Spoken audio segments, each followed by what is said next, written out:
We hope everyone's having a great morning. Do you have your coffee full? We do. Yes. All right, so let's kick off another live Monday. It's October 26th. It is 9 a.m. And we're excited to have all of you here with us. But first, we wanted to talk about last week, week 3. We wanted to recap and talk a little bit about relationships. I know we focused on 3 things during coffee on Tuesday. We talked about super connectors, and that was all of you taking a look at your sphere of influence and finding those 3 or 4 individuals that are really well connected in your community and amongst people that you know, and trying to redevelop or further develop relationships with them. We also talked about people we may have lost connection with and how to re-engage those individuals so that you can get them back into the flow of your weekly, monthly, quarterly outreach. And then we also talked about you identifying yourself as a super connector. And if you're not quite there yet, some of the things you can think about doing so that you can build your skill set as becoming a super connector, which in turn will develop deeper relationships with people in your sphere of influence and hopefully further your business over time. That's right. And then we talked about, or Thad shared actually, about how he makes people feel good. And a lot of it was about question asking and listening, asking deeper questions. We talked through the personality types on Thursday in the Ninja Accelerator, the 4 personality types, and how highlighting those or understanding those with the person you're communicating with will lead to better connection. And then lastly, we talked briefly on Friday about authenticity and how there really isn't a dilemma between being a chameleon and being yourself, and a few hot tips about being more authentic, putting yourself on the track to being more authentic so you can have tighter bonds and connections with those around you. So we want to find out, how did we do, or how did all of you do? We have some great feedback over the weekend. Thank you. We had so many people responding, and we really appreciate all of the information and things that you are sharing. So let's check out some of our lucky winners. So first, we have Jan Hazlitt out of Evanston. What we loved about what Jan said is that she not only loves the structure, but she's actually working on the things that we're talking about, namely reaching out to past clients she maybe hadn't been in contact with. So like we talked about last week, Tuesday, that was one of the action steps we can do, is reconnecting with those that we lost touch with. And she admittedly said it's awkward at first, right? As time goes by, it might be awkward, but what she found is that once, while it's awkward at first, things will happen. And she's already been introduced by a friend to someone who they're going to work with, it seems. So more coming on that, but congrats, Jan. Thanks for sharing and taking action. And then we've got Jeff Greenspan out of the Highland Park office. He reached out to one of his super connectors, and this past week, that super connector referred 2 buyers to him. One who's actually going to be selling their home very quickly. Another great thing that happened because he reached out to this super connector is they have set up a reoccurring networking breakfast every Friday so that he makes sure that he can get in front of this individual who obviously has some great connections. So nice job, Jeff. Yeah, that's great. We have Ryan Schmalz out of the St. Charles office. So great job, Ryan. What he was talking about is he took some time to realize that his sphere of influence didn't include past connections. So we all have these past experiences from life, whether it's work or sports, and as Ryan's saying here, extracurricular or school. He realized that he had fewer than 1% of those people actually in his sphere that are hearing from him. So it made him realize that there is a lot of potential there that he's not currently capturing, but will be moving forward as he adds them and fills in gaps in information in his database. So congrats. Thanks, Ryan. And then we've got Jules Motschall from the Arlington Heights office. So first thing that she did, she decided that a friend of hers was actually a super connector. So she took the time to kind of take a step back, as we had suggested, and figure out who in your sphere of influence is really a super connector. And she had talked about this girl being that type of individual where she walks into the room and she's super engaging. She knows everybody's name. She's got great stories to share. So what she did is she reached out to her and invited her to coffee, and they're actually going to be meeting next week on the 3rd. So she's already starting to develop relationships with this great super connector. The other thing that Jules talked a bit about was what Thad said in his video on Wednesday about client relationships. And she said specifically what she recognized is that the clients that enjoyed the time with her the most were the ones where she completely focused on them, their needs and what was most important to them, and less about her. So as Thad had said, Jules really said this hit on the head for her, which is the most important thing you can do is focus on them and what matters most, because that in turn really helps to focus back on you. So great job, Jules. Great job to all 4 of these individuals. Just a reminder that you'll each get a $50 Visa gift card. We encourage you to spend it on yourselves because you guys work super hard. And if you can, try to use it locally. Yes, and congrats to everyone that filled out a survey, truly, because there were so many great stories in there. And what will be great to see is as you fill out the weekly surveys, see progression. See, as you're taking everything we talk about in each week and putting it into action, there were a lot of comments in the survey about people starting to set up meetings with Mark and actually meeting with Mark now in terms of the financial security topic we had. And a lot of folks going back and refocusing on the morning routine so that they can start their day in the way that they want. So congrats to everybody. Thank you. Yeah, great job. So this week, I'm excited. Kevin says he's very passionate about branding, but we are going to be talking about branding. What's in a brand? What is your brand? And is somebody going to buy it if you are selling it? So we want to talk about the importance of branding, some of the fundamentals, and ways in which you can use a lot of the resources we have available to you to help further your brand. Right, so we're going to talk through steps to building an unforgettable brand. We're going to dive more into this throughout the week, but here are some high-level things that you can start thinking about. So the first one in regards to building an unforgettable brand is knowing your brand's value statement.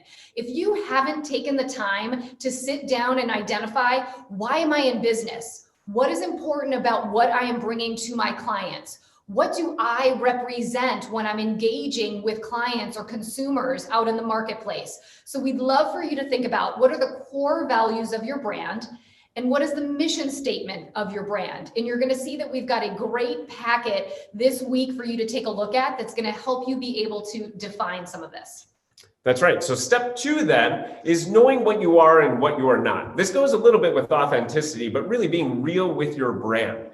A lot of brands, the famous brands, they know what they are. They're single-minded, they're focused. They don't try to be everything to everybody. So they're really clear about what they promise. And as Amy just mentioned, they're very clear about their value statement, what they provide, who they want to be. They're very focused. They're not trying to be everything to everyone. And that is know who your target audience is. That's the other thing is, to Kevin's point, you're not going to be all things to all people. So don't try to be. Figure out, who am I attracting? Who are the people that are going to most connect with my brand?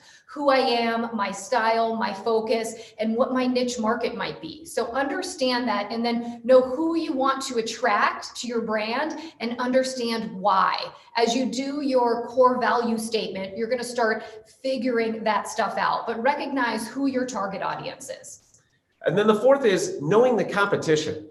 Really, sometimes we operate in a vacuum. We just do what we do. We work with our clients. We go day in, day out, but we have to pay attention to what's happening around us, because if we're not differentiating ourselves from the other brands, from other brokers out there, why would they choose us? How are we going to communicate or connect differently than what they do? So check out other brokers in the industry, see how they're setting themselves apart. And it's not about copying them. It's not about copying their brand or how they communicate their brand. It really is seeing how you can make your brand unique based on the value proposition that you provide.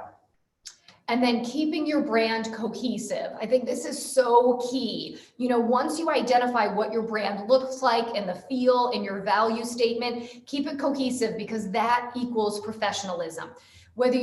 Apple is a great example. It is a very clean and simple logo. It is a very clean brand altogether. When you purchase an Apple computer, a phone, or an accessory, the branding maintains that same standard across the board. You know when you're picking something up and it's made by Apple. Your brand should follow the same rules. Using cohesive branding across the board is going to give your company recognition, and it's going to make it easy for people to recognize it in any medium, social media, in print, direct mail, etc. And then the next big one is really keeping it consistent. This means keeping your brand in front of your sphere, in front of your people consistently. Sometimes what we'll do is we'll put our brand out. We do a big blast or something at the beginning of the year with direct mail, and we reach out about, filing tax exemptions, and we reach out with all these different things, and then they don't hear from us for 11 months. So the biggest thing in keeping your brand in front of people is that consistency, so that there is recognition, not just in January, not just in February, but while you are busy in the spring and summer and fall markets, so that there is never a gap in someone being able to see or be exposed to your brand. So ultimately, you're top of mind 12 months a year. And as your business grows, one of the things you can do is you can layer on. What we do sometimes is we spend all of our marketing budget up front. We have lofty goals and we spend a ton of money on one big blast.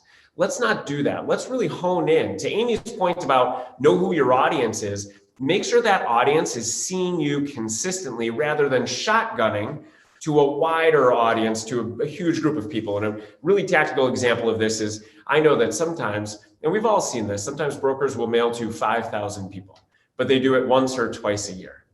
Let's, instead of mailing once or twice a year to 5,000 or 6,000 people, let's focus on 500. Let's focus on 250 and hit them every other week, possibly every 10 days. Think about the impact that would have. The budget will be the same.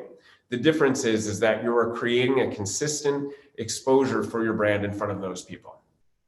So I love this quote. Jeff Bezos, maybe a little controversial, founder and CEO of Amazon, but there is no doubt that this is a brand we all know. And I loved this statement, and it's something you should really think about. Branding is what people say about you when you're not in the room. So it's what is memorable and what are you presenting to people that they hang on to when you're not around.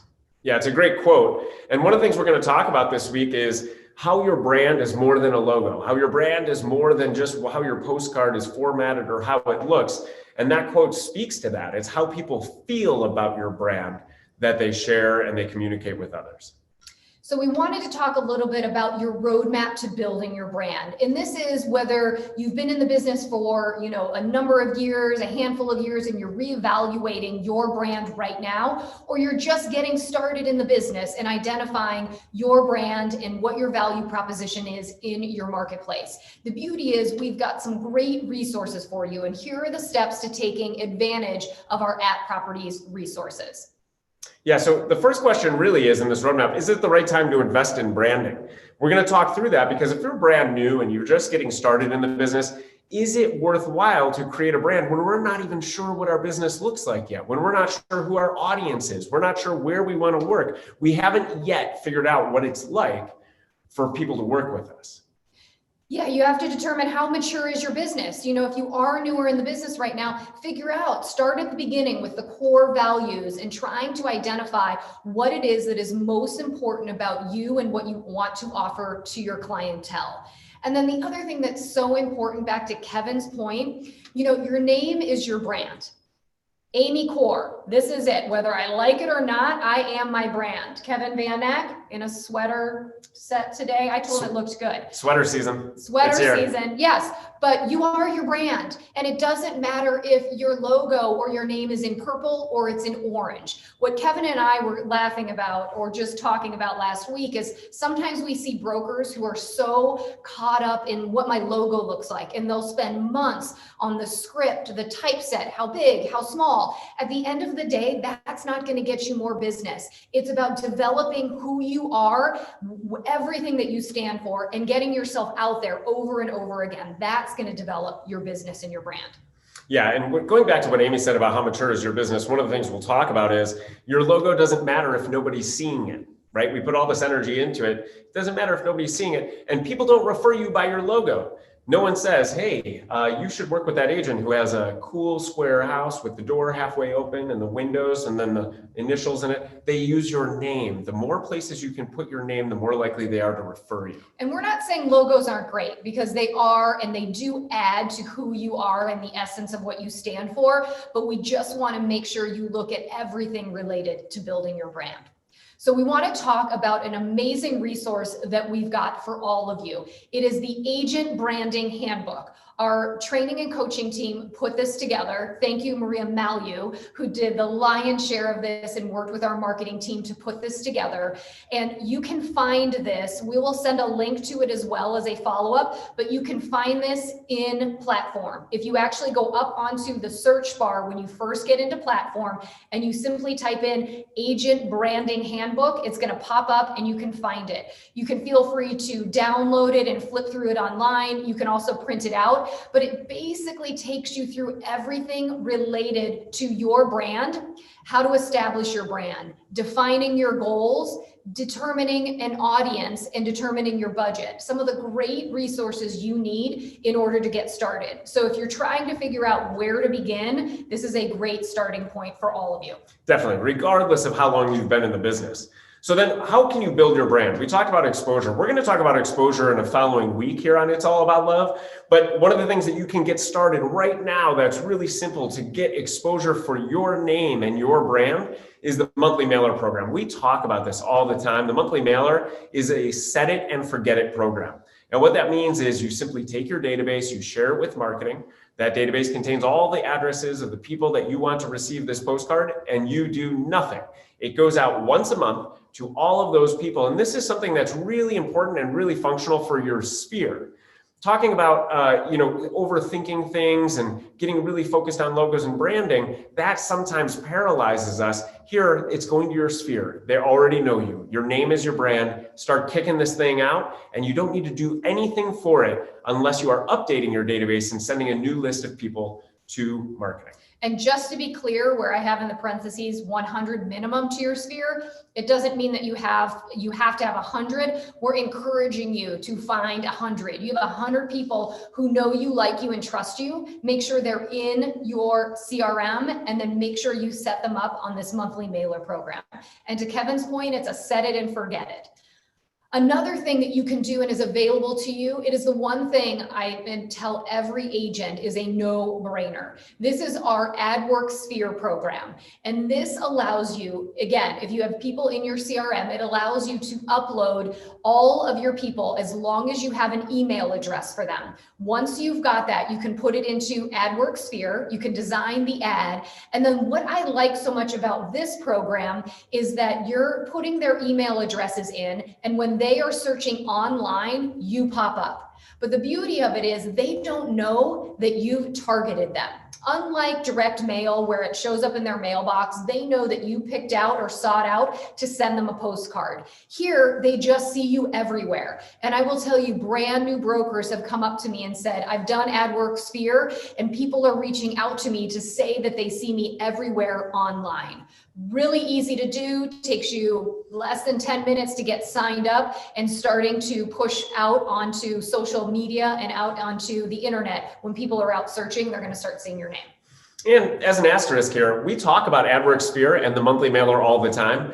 The reason is that it's so effective. That's why we keep talking about it. So if in your mind, you're like, oh, please stop talking about it, think to yourself, am I actually doing the monthly mailer? Am I doing AdWorks? And if not, these are really, in my world, there are non-negotiables for someone to expose and build their brand. So the last thing in terms of building your brand is e-campaigns, using the new e-campaign system. And whether you have listings or you don't, whether you have whatever size of your database, if you're still working on your CRM, working on your database, start building the e-campaigns to send out. We have tools in there where you can send out news directly from Content Hub. We have all new, the marketing has uploaded new seasonal and special event content there that you can customize. So please use the e-blast system. It's another way to stay in front of your people so that you don't just hit them once and disappear. And then lastly, Kevin just referenced Content Hub. This is a great place. Go onto Platform and check out what's in Content Hub. Allows you to post things on LinkedIn, Facebook, Instagram. And again, it's just a great way for you to really easily get out in front of people and reinforce your brand over and over again. And that doesn't cost you anything, Content Hub, other than your time, energy, and focus to get it done.